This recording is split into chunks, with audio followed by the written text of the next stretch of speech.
attention, how do you like how I deal with those obstacles is being able to put myself even more out there to get the understanding. So once a person know you in person, they become humanized. You're like, right? Like you are actually a person. There's like what action you take is similar to what they do.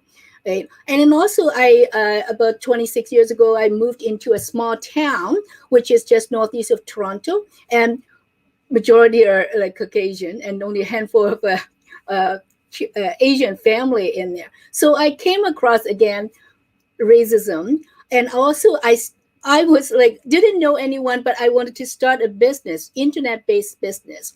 And when I got the racial comment from a town councilor, that's when I know that all the obstacle that I'm going to face trying to build a business without knowing anyone. That's why I built a network. A business network. I go out there and meet other people in the community. When I started to get out of at the community and people start to know me.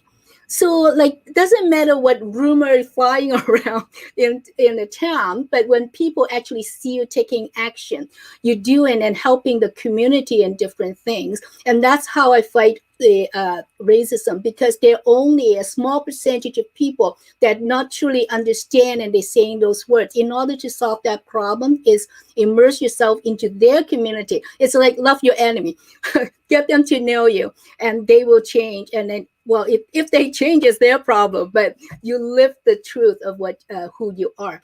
And in the incident of the Atlantic Georgia incident, it just happened that I had just finished my talk for this summit for the women who Asian who bossed up, which is a topic that I never had the guts to put in the book.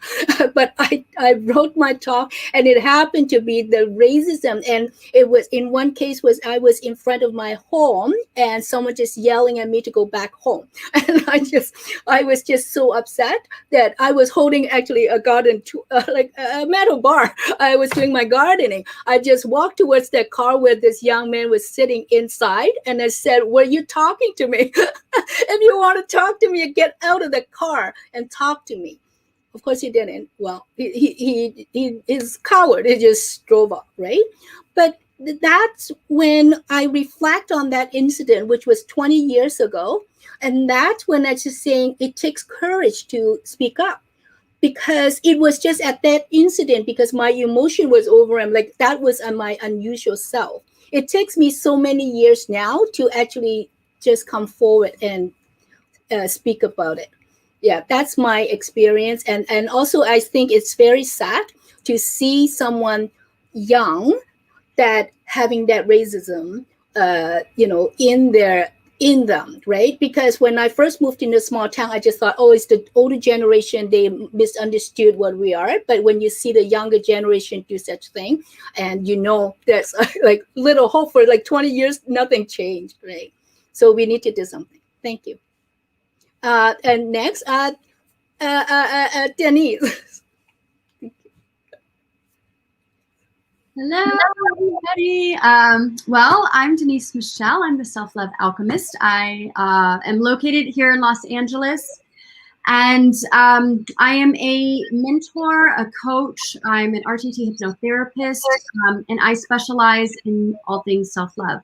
So really, I would say my business is called Bridge the Love, and everything that I do is all about finding solutions personally, professionally, and globally with love. Certainly not easy to do, because when people sometimes think of love, they don't realize that there is sometimes a really challenging path to get there, to get to the other side, and it takes a lot of inner work for us to get to the place of neutrality and forgiveness and compassion. And there's something that really stood out to me. When it comes to Atlanta, is hurt people, and and I know that people have challenged me in my own viewpoint of when it comes to forgiveness and compassion, because I tend to put compassion onto situations and people who people say they don't deserve that, and I don't believe that. Every single one of us deserves love. And it doesn't mean that we know how to receive love. It doesn't mean, when we're going through things, oftentimes what I have found is that it's either a call for love or it's an expression of love. And even no matter how messed up it looks, right? So even looking at a situation like that, yes, that situation happened. And yes, it's, there's a lot of injustice around that. But look what it's doing. It's bringing people together. And I would say, I'm half Asian, I'm half Filipino, half Italian. And so I grew up with, having prejudice, remarks, and, kids not knowing what I was, and, feeling really misplaced in a lot of ways. I kind of felt like a misfit. And I didn't feel like I had a full identity. I mean, there were so many aspects to it. And, now in this day and age with what's happening, I would say just through the experience of COVID, even we're starting to see more and more people waking up and living life more with purpose and coming together and saying, where can we start creating more solutions within and without? So even though, like we look at this situation in Atlanta, but look what it is doing. We have to bring things to surface to heal, and they're not always pretty, right? And this is yet another example of that, right? So that's my little spiel on that.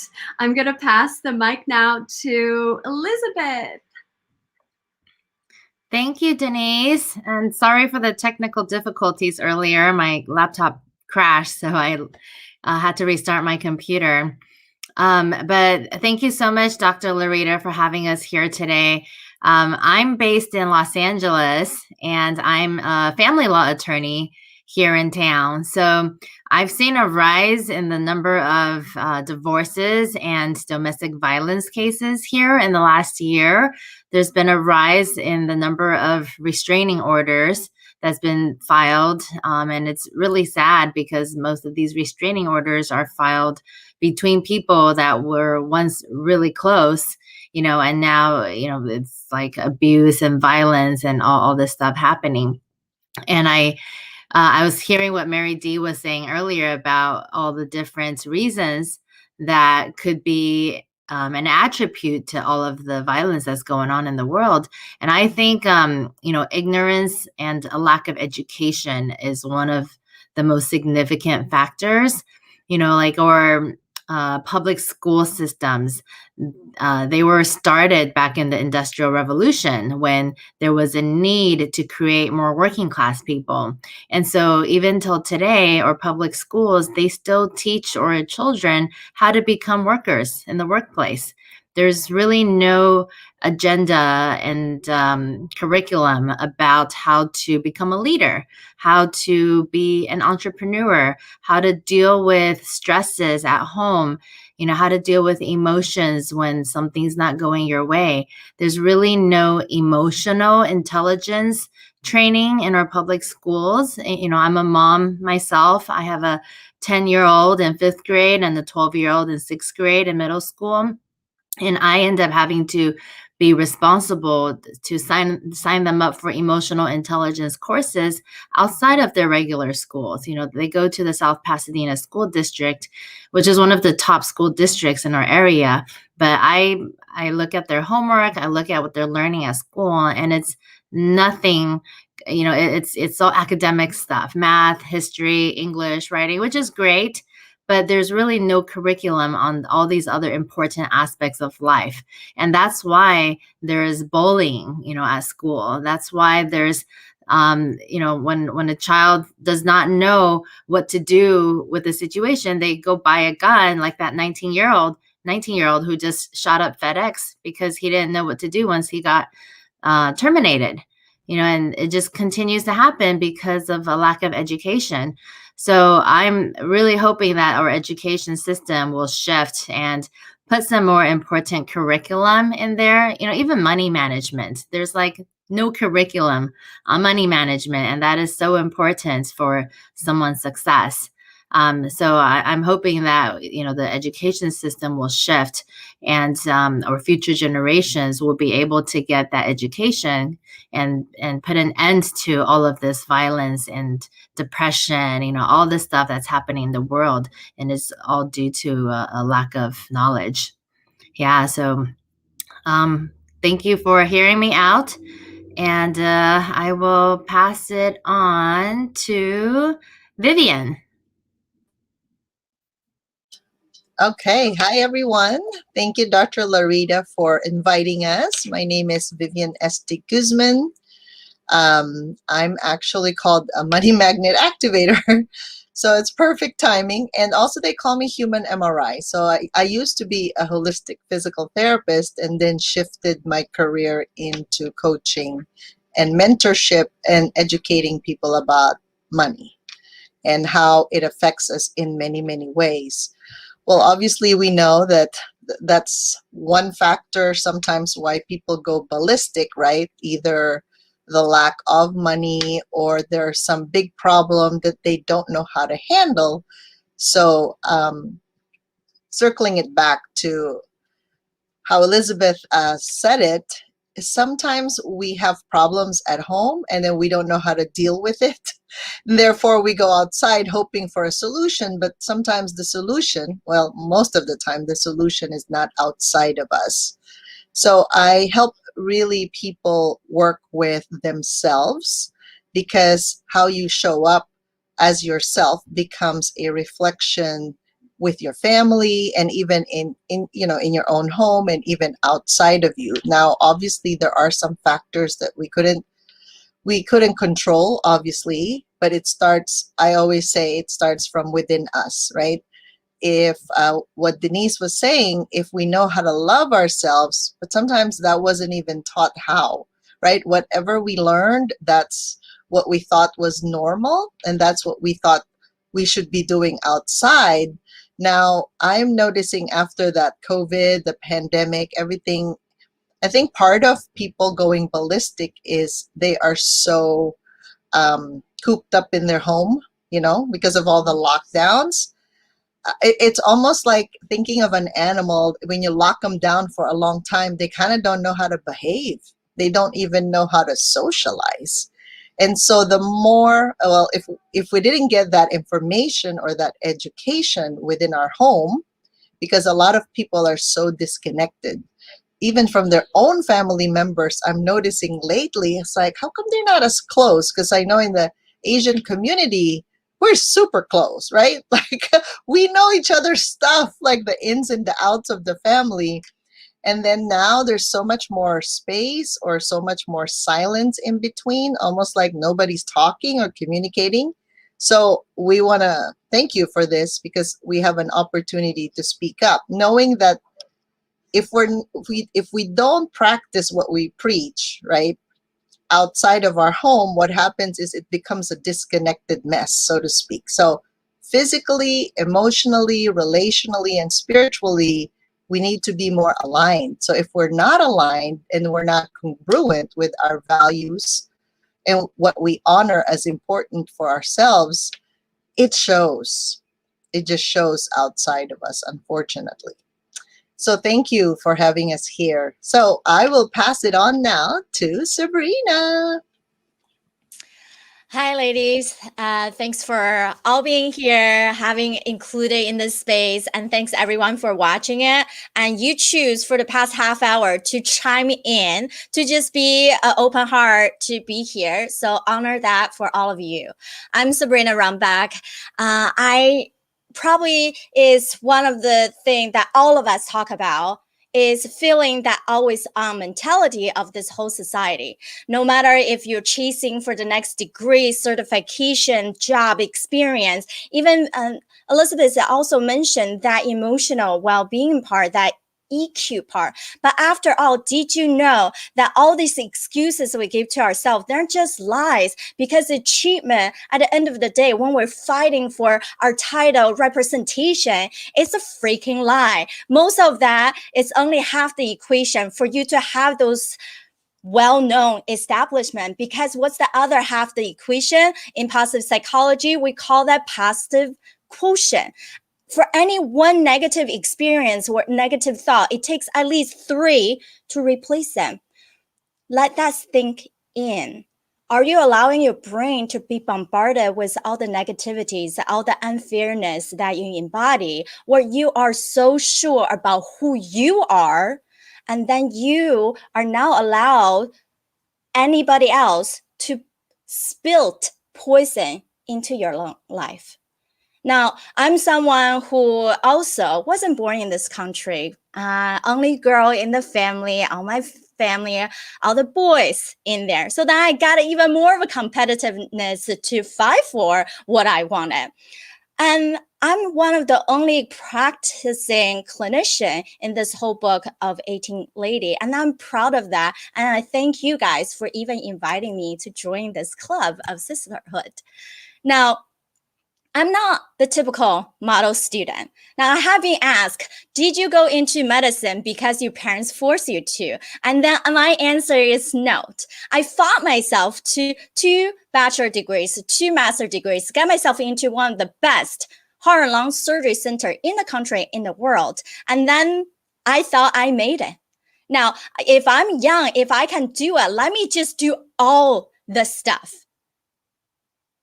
Is that so typical in our society, in every single person right now, where you have multiple jobs and you have multiple things going simultaneously, then you start stressing yourself out, even without the external force and boundary.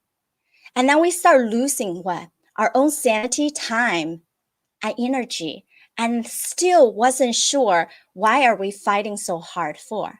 Now, I have to admit to myself, all this work, yes, I am serving my patients. I'm saving life. Heart surgery, with heart disease being #1 killer in the whole country, all the world, it doesn't mean that's sustainable. But why do I even get into this place? I have to take a step back, that I allowed other people to put me in the spot that I have to carry out the whole way.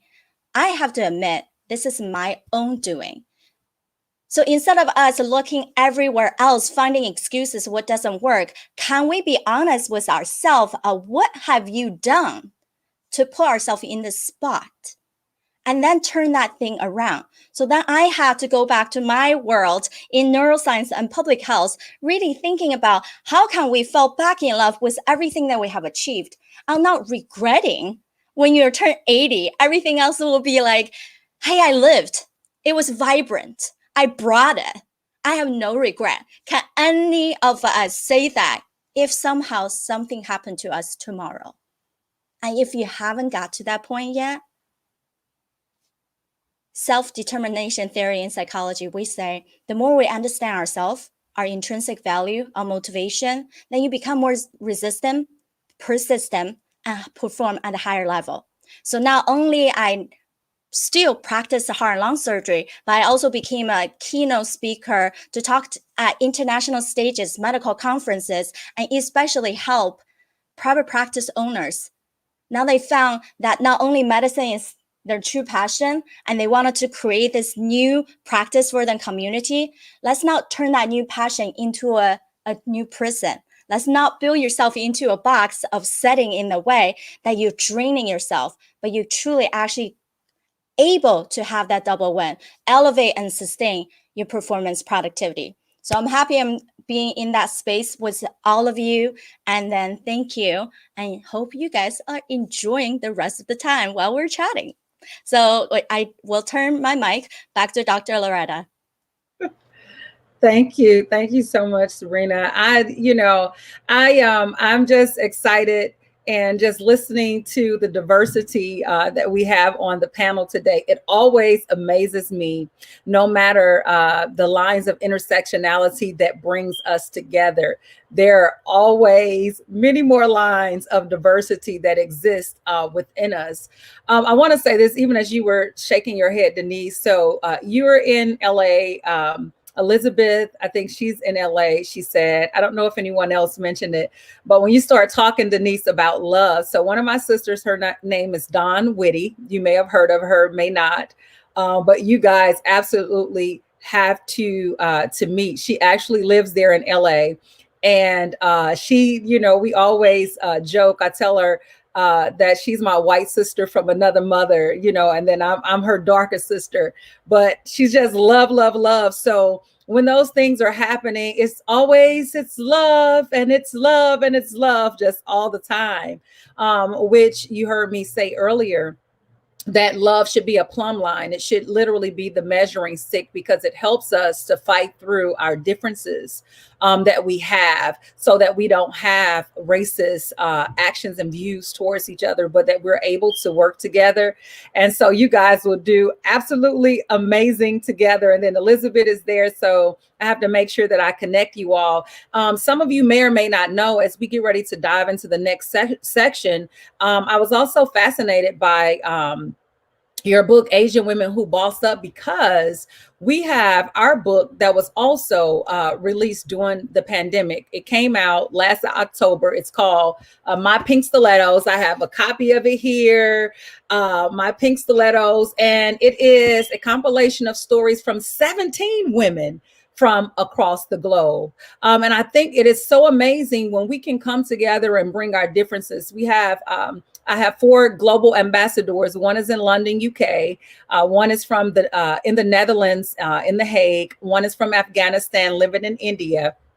And the other one is in South Africa. And then the rest of us were just spread out literally across the US, the East Coast, the West Coast, in the dirty South, the deep, deep South, right in the Midwest. We've penned this book, and you guys have came together in the midst of a pandemic and released your book. So we have to dive into that. I'm just so excited to hear and maybe Sheena, I'll go back to you. Just how did this come about? Tell people, because I think you got 18 women now, right? Maybe it started off 16. Now you're at 18. So we're at 17. You got us up one. The next one, we have to come together, figure out how we can come together and write together. But I'm so excited about your project and what you have going on. So come on, talk to me about how this came about. I have some backdrop because you and I already talked a little bit, but tell the audience about Asian Women Who Boss Up. Yeah, for sure. Like I mentioned, right, I've had a podcast for over 5 years highlighting Asian women, and it's always been my mission to do that, to create a stronger representation so we can dismantle the model minority myth. And as much as I love my podcast, it's still a very small platform compared to other media platforms out there. And so I said, if I really wanted to create that change and that visibility, I really have to put myself out there in different forms of media. And at the time, I didn't know how. So I was like, I knew I had to do it, but I'm like, how can I do it? And so this also happened in the pandemic. In the summer of 2020, I actually met a lady. Her name's Tam Luck. She's actually the creator, the mastermind behind these Women Who Boss Up series. And it just made, we weren't even planning to do an Asian Woman Who Boss Up book. At the time, she was working on a Women of Color book. And so when I started talking, we were like, let's make a book highlighting Asian women. I said, yeah, why not? Right. And so we started contacting, some of the women who's in the panel here. Some have been on my podcast, some is, through other women, and we just made it happen. We didn't know how long it would take, but we just knew we had to make it happen because it was definitely needed. There's so many women, especially Asian women, just hurting, not feeling like they have a voice, they have a platform to be celebrated. And so we're just really excited about it. We also have another book, International Women of Color, that's coming out too. And that's also just as great because it highlights, African-American, Latina, and Asian women. And it just really creates diversity and inclusion and promoting solidarity, which is so needed right now. When we created these books, we did not expect all these things to happen, right? And maybe it's just divine timing that these books are coming out because it's definitely needed, right? We are so underrepresented. We still go through so much inequality, especially talking to so many women about some of the things that they've been going through, and like some, we still have such a huge unfair advantage. We need to speak up. We need to keep working. And I know it's a long way ahead, and it's going to take 100 times or 1,000 times more work to get it done. But if we don't start, nothing will ever change. I mean, I remember reading an article saying gender parity is going to take 130 years to be achieved at the rate we're going. And I'm pretty sure anyone who's listening or anyone in this panel does not want to wait that long. Absolutely. I want to jump in. And if anyone else, if you have some comments, please feel free as they are coming to you. You sparked something because my background is Christianity. And I have Muslims, I have Hindus, Buddhism, all of that. My friends from various backgrounds, but that has been my faith of profession. And I know that it differs even from some here on the platform. But one of the things that I have found super amazing in the work is that when we can bring our differences together, we can build something that's super powerful and amazing when we don't focus on the differences that are there. Because when we begin to dissect, there are so many similarities that we have where we can literally change the world together. And so when you talked about divine timing, that struck a chord, because I do believe in divine timing, and I live in a space of faith. And even as Denise was talking about love, those are some of the things that center me in everything that I do. And I believe that love brought us here today. I believe that faith brought us here today, because even in those that practice or believe in the Bible, it says faith without works is dead. And you making a step to comment on a post, respond to a post, and me reaching out to you brought us here today. And you guys answered the call. I am so excited about the work in our book, My Pink Stilettos. It's a compilation of stories from tragedy to triumph of 17 women there again from across the globe. One of our global ambassadors in London, UK, when you guys know about the Twin Towers, 9/11, this historical moment, she was actually on the last train that was coming in as the towers were tumbling down. That's just one of the stories. Hina, who is from Afghanistan, is a war refugee. And these stories have struck chords across the globe. So I want to just take a moment. Mary D, I want to start with you. I want you to just share with the audience today just a snippet about what your story is, and then anyone else want to pop in with the popcorn effect to just give them a little bit about what your story is about that you penned and what was the motivation behind it. Absolutely. Great questions. And I'm happy to kick that off. So my story is really about my journey of transforming pain into purpose. I am a breast cancer survivor. At the same time that I was diagnosed with breast cancer, I was also going through a double lawsuit, losing a 6-figure and an 8-figure business. My dog died. You name it. My life sounded just like a good old fashioned country song. And it was in all of that Job moment, right? If we're going to talk about Christianity, that story, in the Bible about Job kind of losing everything he had and seeing his life start over again. My story is super similar in that sense of going from this place of super abundance, super flow to, wow, like life is happening to me right now. Can I maintain my joy? Can I maintain my peace? What does that look like? Is it possible? 100% it's possible. And I think that was where my faith was really activated. And coming into the next season of life, it was discovering, how do I take all of this pain and transform it into purpose? Because I know God didn't bring me to it and bring me through it to have me fall apart now. Like, that's not the story and that's not the message. And it's coming into that. How do we share our pain? How do we share our disappointments? How do we share the things that don't look beautiful on Facebook, right? With the rest of the world, because that's real life. And how do we let people know that, like, you're not alone, and there is a way out of this, and there is a sunrise at the end of this cloudy day. And I think that's a big part of what they'll find in the book, not just my story, but obviously with all my co-authors here as well, that you'll find that that's a resonating theme. Thanks for letting me share. Absolutely. I want to just echo when you even talked about breast cancer, my pink stilettos. We released it in October, this past October. It was in commemoration of Breast Cancer Month. Pink, okay, Right. nourishing and encouragement. I want to add this when we talk about just our stories. This project or this vision that God gave me was back in 2017, and I knew that it was a global vision. Just like this, you guys have a global vision. I knew that I was to have women that was from across the globe to be a part of it. And like such, women began to reach out. We had a bunch of buzz at that time. My daughter, who was 13 at the time, we were victims of police brutality. I was on my way to Detroit to a women's conference, and I received a call that there was 6 or 7 white police officers that was manhandling her, pulled her hair, called her a B, pressed charges. And so I went through 3 lawyers, all kind of stuff. A week and a half after that, I was sexually groped by one of the officers from the same department, and fought through that to no avail in the natural, of course. But it's devastating. But what I say is that 2017 was the year that the seed was planted. And in 2020, it sprang forth, and it came into full manifestation because of divine timing and all of the amazing women that's a part of the book. Some of them I didn't know in 2017. Most of them I didn't. And so the time came.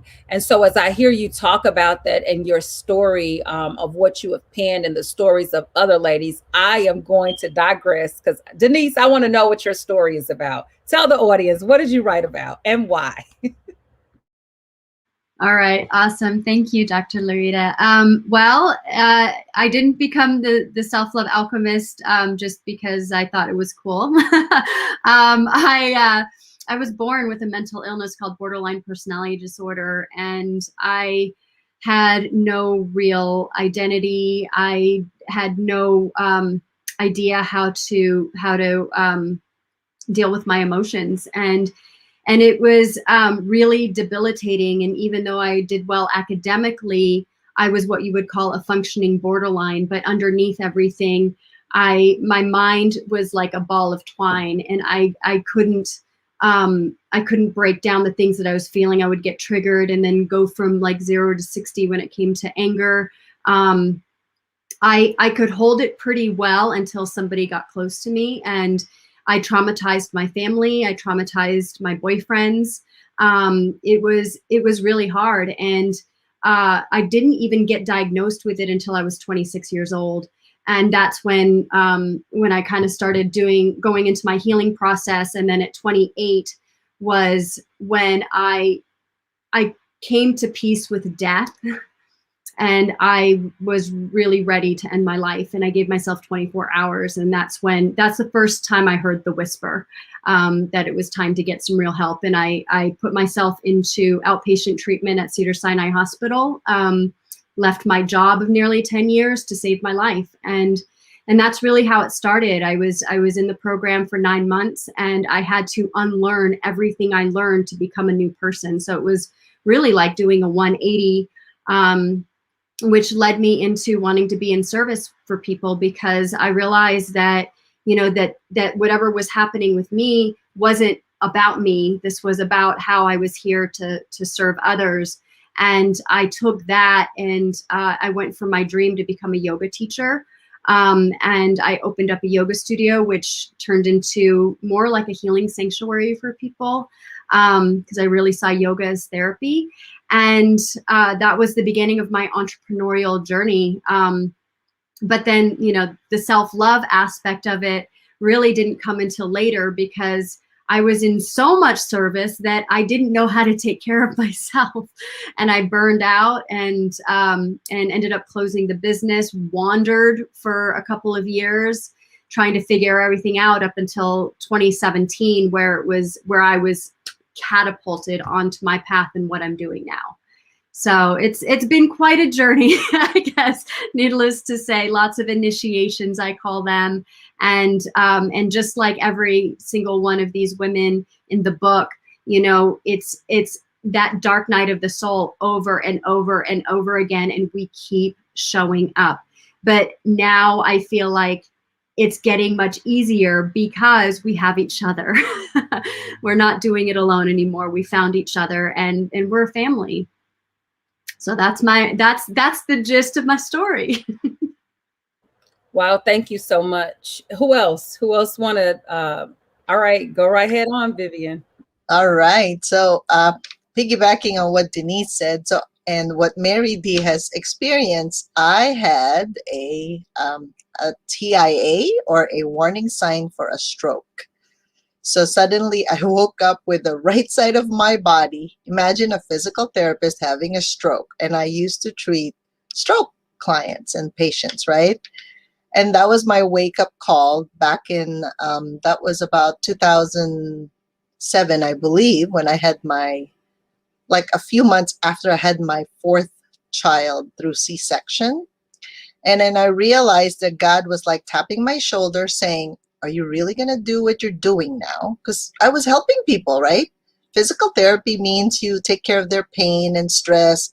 I was helping a lot of cancer patients because I was a specialist in lymphedema. And anything hard to treat, anything that's a diagnosis that so many people couldn't figure out, oh, what's wrong with them? Like, how can we get them back to normal functioning in society? So that was my biggest aha moment. And I realized that I needed to change my job of some sort. So I went from physical therapy and then doing energy healing, and then suddenly now going into businesses.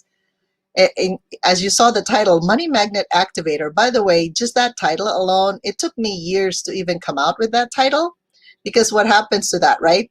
You get activated by losing the money you got. So having the money, losing everything, and figuring out where's that coming from, and understanding where money comes from, because money is energy. It's not just physical, the exchange. It's also the emotional things that we associate with it. It's our relationship with it. And also, what do we see of it as a spiritual tool? So when I understood that it's not just this physical thing, right?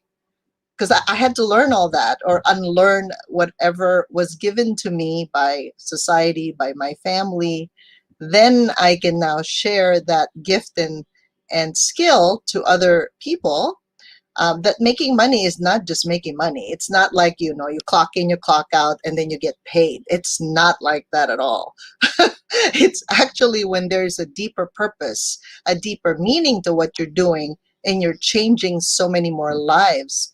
That's where the exchange happens. And some of the things that actually get exchanged is way beyond the physical. We know that just from being in this group. We understood that, right? So that was my journey. And now I help people activate that money flow and really see, okay, so where do you get that? It's because you got to be aligned with your own values, with your own purpose. And then you actually just make that very easily. There is no shortage since 1781. Like, we shouldn't worry about money ever again way back then. But because of the programs that we were given, unfortunately, people talk about it as if it's very limited when it's not. So that's my journey. Thank you. Thank you so much for sharing. And now to Sabrina. I can see you over there just ready to go. I just felt it. So go ahead on, Sabrina. Let it rip. Thank you. I think of one of the common thing we talk about in our book chapter is this sensation of burnout. Now, many people don't even think about they will ever burn out, because our ego lies to us. Oh, I'm so high functioning. I know what to do. I'm getting all this stuff done. I am working at it. But how is that working at it? That busyness? Are you treating it as a badge of honor now? But is that badge of honor actually get you to where you need to go? Or is simply your default is just busy? And the concept I always talk about is you have to slow down to speed up. It's not to slow down to do nothing, but slow down to reflect, refocus. And the most successful people, they can keep their focus level 8 out of 10, 9 out of 10, 10 out of 10. And the unsuccessful people are having the emotional roller coaster of their focus is really in the mid to low stage. And then when they got so excited, ooh, this project goes, ooh, I got this new bonus. What am I going to do with this, right? But how long does that happiness really last for all of us? Hours? Days, weeks? No one ever told me that lasted months or years because we have these sabotaging tendency. So I was in that place where typical people, right? I'm one of those. Yeah, get my degree, keep going, get the job. Yeah, get a house, car, relationship. Yeah, should we all be setting? Should we that be okay then? But what is more is where I realized I start working 80 plus hours per week, taking night calls every day, going to the hospital every weekend. And my work, yes, is meaningful, but is that really something we can say, wow, I love it every single moment? That's the tough part when we keep dumping more things into ourselves. So I remember one day I was so exhausted.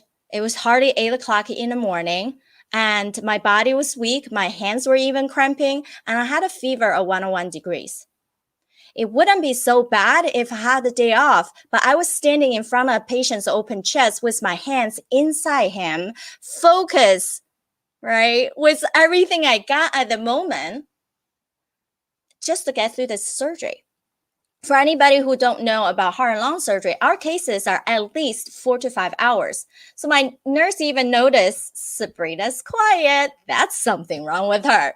And so they were passing Dayquil and cough drop under my mask just to keep me going. Now I realized this is not a untypical solution and a story either, because many of us have experienced that way. Now, Vivian had experienced by having manifestation of a stroke, right? Denise had her experience with working so much that you just couldn't do it whatsoever, that emotional draining. So the physical draining is stage 1 of burnout, emotional is stage 2. And when you push yourself so far to suicidal ideation, that's the very last stage. So we don't want anybody to go there. But what do we really want at the end of the day is perform at our highest potential, enjoy it, and sustain it there. How do we do that? That's all come down to mental fitness. That's what I had to realize myself, that what I did, all the titles, all the experience didn't mean anything when you can't sustain it there. And that also go into relationships not working out, missing out on opportunities, missing out on the true core of how we want to live and build. So I had to go back to my own research in neuroscience and public health, learning from other positive psychologists and performance coaches, consultants. And that's why now I can say we can still fall back in love with the career that we pick. We just have to have the core foundation. It's not about just changing to another job. Without the core foundation, your same story gonna happen over and over again until you learn the lesson. So we all have to rethink and retrain ourselves to get ourselves into that better state. And that's what I talk about in my chapter. So for anybody, especially all the healthcare owners out there, if you wanted to learn more about my podcast, what I do for speaking coaching, feel free to just check out my LinkedIn, Instagram, or my website, sabrinarambach.com. And then we appreciate just to have this space connected to all these amazing women who doing every single thing are differently, right? Vivian pivoted from physical therapy to money mindset. Annie from business to student training, right? And then Elizabeth, same thing. She stayed in law practice, but gone from someone who did patent work to family, right? That's a core connection. So what we learned from all of our experiences that we pivoted, but we didn't pivot just for the heck of pivoting. It's all driven by something deeper, something that aligned to our future, that makes something more important. So that's the core that all of us need to figure out. So we appreciate having this space to share. Thank you. Thank you, Sabrina. Thank you for sharing. And I'm so grateful for just everyone that's on the panel. And as you know, once we start talking, we just seem like to never have enough time. It just feels like we need just way more time. But as we are nearing to the end of our time for today, I am just so excited. And I just want to say I'm so grateful for each and every one of you for what you have brought today, for your stories that you have shared. And I want to ask, Sheena, do you have any last minutes or last words that you would like to share with us before we transition out? Yeah. First of all, thank you for inviting us. This was such a great time, just even reconnecting with some of my sisters here and getting to talk about such important topics. If anyone watching can support us by buying a copy of the book, that would be really appreciative. You get to learn some of the most amazing stories in the book. I mean, I loved reading it. I loved reading each and every one's stories because all our stories matter. And this is how we can change the world, you know, empowering others through storytelling and showing them what's possible. So yeah, and feel free to connect with us. So Absolutely. So I just want to say thank you, Jahan. I know you got quiet over there, but I feel you over there as you are she's at the golf tournaments or a golf course or something that she has going on. I know her signal was in and out, but there again, Asian Women Bossing Up. Asian Women Who Boss Up is the book. And so make sure that you go find it online. I know that it's on Amazon. Support the cause. I can't wait to learn more about it and just look forward to how we can further connect and just build across, because we still need to talk more about and dig deeper into how do we respond to racial equity and racial justice as we continue to bring ourselves together. And so until next time, to all of those that are watching, just remember that you are called to make a difference. You are called to show up. You are called to show out. And the world is literally depending on you.